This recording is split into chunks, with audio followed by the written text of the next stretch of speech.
வணக்கம். இலங்கை செய்திகளுடன் நான் நிரோஷன். விரிவான செய்திகளுக்கு முன் தலைப்புச் செய்திகள். மக்களின் வாழ்க்கையை மீண்டும் வளமைக்கு கொண்டு வருவதற்காக அரசு வழங்கக்கூடிய அதிகபட்ச நிவாரணங்களும் ஒதுக்கீடுகளும் வழங்கப்படும். பிரதமர் ஹரணி அமரசூரிய தெரிவிப்பு. ஜப்பானின் மிசாவா அருகே திங்கட்கிழமை இரவு 7.6 ரிக்டர் அளவிலான சக்தி வாய்ந்த நிலநடுக்கத்தால் இலங்கைக்கு பாதிப்பா? அதிகாரிகள் வெளியிட்ட தகவல்.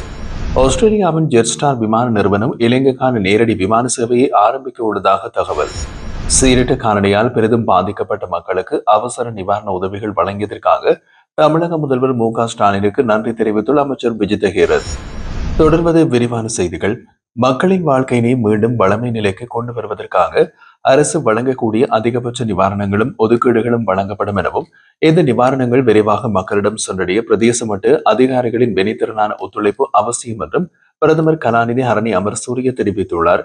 கண்டி மாவட்டத்தில் அனர்த்தத்தால் இடம்பெயர்ந்த மக்களுக்கு நிவாரணம் வழங்குதல் மற்றும் அவர்களின் வாழ்க்கையினை வளமை நிலைக்கு கொண்டு வருதல் குறித்து பார்வையிட்ட பிரதமர் 2025 டிசம்பர் 7ஆம் தேதி கண்டி உடப்பலாத்த பிரதேச செயலகத்தில் இடம்பெற்ற அனர்த்த முகாமைத்துவ குழு கூட்டத்தில் இவ்வாறு கருத்து தெரிவித்ததாக கூறப்படுகிறது. கெலியோயா உடப்பலாத்த மற்றும் தொழுவ பிரதேசங்களில் ஏற்பட்ட சேதங்கள் மற்றும் நிவாரண விநியோக பணிகள் தொடர்பாகவும் பிரதமர் நேரில் ஆய்வு செய்துள்ளார்.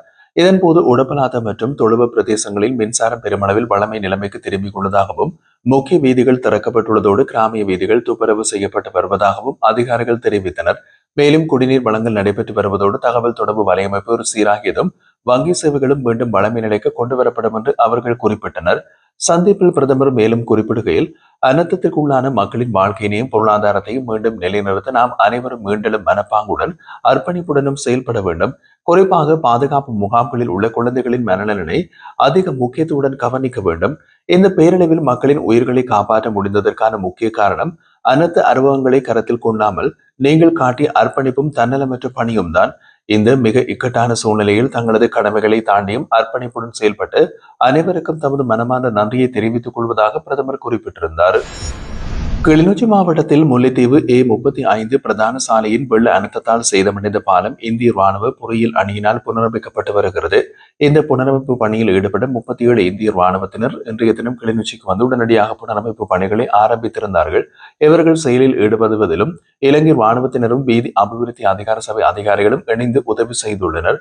அதே நேரத்தில் இலங்கையின் சூறாவளி, வெள்ளம் மற்றும் மண்சரிவு காரணமாக சிக்கியவர்களை மீட்கும் பணிகளில் ஈடுபட்டு இந்திய விமானப்படை MI-17V5 குழுவினர் இந்தியாவுக்கு திரும்பியுள்ளனர். இந்த வாய்ப்பில் இலங்கை விமானப்படையினர் அவர்களுக்கு நன்றியினையும் அன்பையும் தெரிவித்து அனுப்பியதாக கூறப்படுகிறது.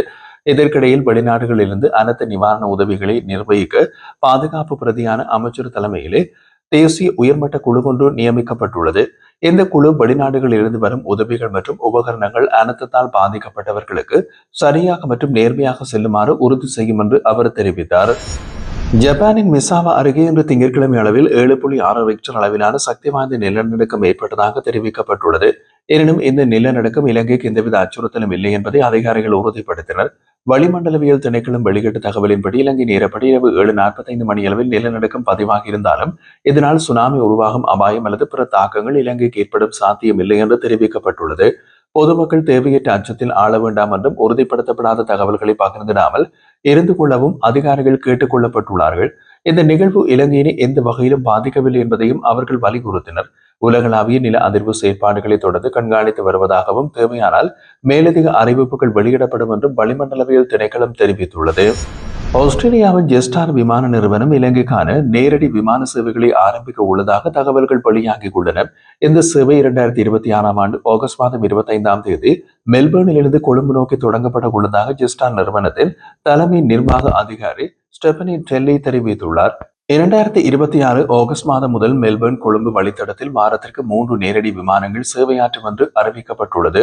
ஆஸ்திரேலியாவில் குறைந்த கட்டண சேவைகளை வழங்கும் ஒரே விமான நிறுவனம் என்பதுடன் ஜெட்ஸ்டார் தனது முதல் தெற்காசிய சேவையாக இலங்கையை தேர்வு செய்துள்ளது என்பதும் இதன் மூலம் பயணிகள் குறைந்த கட்டணத்தில் இலங்கைக்கு நேரடியாகவும் பயணிக்க முடியும். மேலும் இந்த புதிய மெல்பர்ன் கொழும்பு வழித்தடம் ஆஸ்திரேலியர்கள் இலங்கைக்கு பயணிப்பதற்கான புதிய வேகமான மற்றும் மலிவு விலையில் கிடைக்கும் நேரடி வாய்ப்பை உருவாக்கும் என்றும் ஸ்டெபனி டல்லி குறிப்பிட்டுள்ளார். விவசாயிகளுக்கு உடனடி இழப்பீடு வழங்க தேவையான அனைத்து நடவடிக்கைகளை மேற்கொள்ளுமாறு ஜனாதிபதி அனுருகுமார திசாநாயக்க சம்பந்தப்பட்ட அதிகாரிகளுக்கு அறிவுறுத்தியுள்ளார். தித்வா சூறாவளியால் நுரலியா மாவட்டத்தின் விவசாயத்துறைக்கு ஏற்பட்ட சேதங்கள் குறித்து மதிப்பீடு செய்யவும் அவசர நிலைமைகளை பற்றி நடவடிக்கைகளையும் கலந்துரையாடவும் விசேட மாவட்ட ஒருங்கிணைப்பு குழு கூட்டம் இன்று காலை நுரலியா மாவட்ட செயலகத்தில் நடைபெற்றிருந்தது. ஜனாதிபதி தலைமையில் நடைபெற்ற இந்த கூட்டத்தில் பல்வேறு துறைசார் உயர் அதிகாரிகள் கலந்து கொண்டனர். சீரற்ற காலநிலையால் நுரலியா மாவட்டத்தில் மொத்தம் 1421 ஹெக்டேரில் காய்கறி செய்கைகள் சேதமடைந்துள்ளது. இதனால் பாதிக்கப்பட்ட விவசாயிகளுக்கு உடனடியாக இழப்பீடு வழங்க தேவையான நடவடிக்கைகள் எடுக்குமாறும் ஜனாதிபதி நேரடியாக அறிவுறுத்தியுள்ளார். பயிர் சேதத்தினால் மாவட்டத்தில் உள்ள காய்கறி அறுவடை சுமார் 25% குறைவடைந்துள்ளதாக அதிகாரிகள் கூட்டத்தில் தெரிவித்தனர்.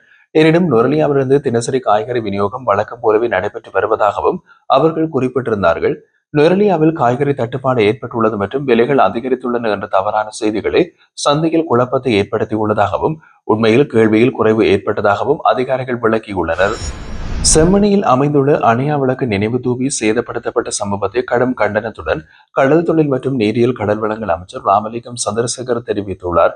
பாதிக்கப்பட்ட மக்களின் உணர்வுகளையும் வரலாற்று நினைவுகளையும் பிரதிபலிக்கும் முக்கிய சின்னமாக விளங்கும் இந்த நினைவு தூவி சேதப்படுத்தப்பட்டிருப்பது சமூக ஒற்றுமைக்கும் ஜனநாயக மதிப்புகளுக்கும் எதிரான செயல் என்று அமைச்சர் குறிப்பிட்டார். இந்த குற்ற செயலில் ஈடுபட்டவர்களை விரைவாக அடையாளம் கண்டு சட்டப்படி நடவடிக்கை எடுக்க வேண்டியது மிக அவசியம் எனவும் அதற்கான தேவையான நடவடிக்கைகளை மேற்கொள்ள பொருத்தமான அதிகாரிகளுக்கு ஆலோசனை வழங்கியிருப்பதாகவும் அவர் தெரிவித்தார். யாழ்ப்பாணத்தில் நிலவும் அமைதி மற்றும் சமூக ஒற்றுமையினை பாதிக்க வெறுக்கும் அரசு அனுமதிக்காது என்று அமைச்சர் உறுதியளித்துள்ளார். மக்களின் உணர்வுகளை புண்படுத்தும் இத்தகைய செயல்களை தடுக்க சமூகத்தின் ஒத்துழைப்பு அவசியம் என்பதையும் அவர் வலியுறுத்தினார். இலங்கையில் அண்மையில் ஏற்பட்ட சீரற்ற காலநிலையால் பெரிதும் பாதிக்கப்பட்ட மக்களுக்கு அவசர நிவாரண உதவிகள் வழங்கியதற்காக தமிழக முதல்வர் மு.க.ஸ்டாலினுக்கு தமது ஆழ்ந்த நன்றியினை விஜித ஹேரத் தெரிவித்துள்ளார். தமிழக முதல்வரோடு இடம்பெற்றிருந்த தொலைபேசி உரையாடலில் அவர் இந்த நன்றியை வெளிப்படுத்தினார். இலங்கை கடினமான சூழ்நிலைகளை எதிர்கொண்ட காலங்களில் தமிழக அரசு வழங்கிய தன்னலமற்ற ஆதரவும் வெளிப்படுத்திய அன்பும் இரு நாடுகளுக்கும் இடையிலான நட்புறவை மேலும் பலப்படுத்தியுள்ளது என்றும் அமைச்சர் விஜித ஹேரத் கூறினார்.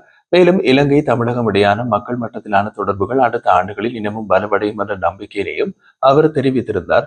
பரஸ்பர நல்லெண்ணம் ஒத்துழைப்பு தொடர்ச்சியாக வளர்ந்து செல்லும் நம்பிக்கை என்றும் அவர் குறிப்பிட்டிருந்தார். கடந்த சில நாட்களுக்கு முன் ஏற்பட்ட பெரும் அனர்த்தத்தால் இலங்கையின் பல பகுதிகள் கடுமையாக பாதிக்கப்பட்ட நிலையில் பல சர்வதேச நாடுகள் மனிதாபிமான உதவிகளை வழங்கி வருகின்றன. அதில் இந்தியாவும் பல்வேறு வடிவங்களில் உதவிகளை அனுப்பி வருகின்றது. ஆனால் இந்தியா இலங்கையின் கடல் வளத்தை சுரண்டி கோடிக்கணக்கான வருமானம் ஈட்டி வரும் நிலையில் அதில் ஒரு சிறு பகுதியை உதவி என்று வழங்குவது பிச்சை போடும் செயல் என்று கடலோடிகள் சங்கத்தின் ஊடக பேச்சாளரும் வடக்கு மாகாண கடலோடிகள் சங்கத்தின் இணைப்பாளருமான அண்ணாமலை கடுமையாக விமர்சித்துள்ளார்.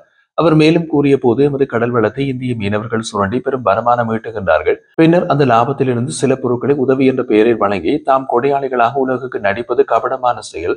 இலங்கை மக்களின் நலனில் இந்தியா உண்மையாக அக்கறை கொண்டிருந்தால் முதலில் எமது கடல் வளத்தை சுரண்டுவதை நிறுத்த வேண்டும். அனர்த்தத்திற்கு பிறகு இந்தியாவின் கடல் ஊடுருவல்கள் மேலும் அதிகரித்துள்ளன. அதற்கான நடவடிக்கைகளை உடனடியாக எடுக்க வேண்டும். உதவி செய்வதால் இலங்கையின் வளங்களை கொள்ளையடிக்கலாம் என்ற எண்ணத்திலிருந்து இந்திய அரசு விலக வேண்டும். இந்த நிலையில் எமது அரசாங்கம் துரிதமாக நடவடிக்கை எடுத்து தற்போது அதிகரித்து வரும் கடல் கொள்ளைகளுக்கு எதிராக தெளிவான நடவடிக்கை எடுக்க வேண்டும் என்று அவர் தெரிவித்தார்.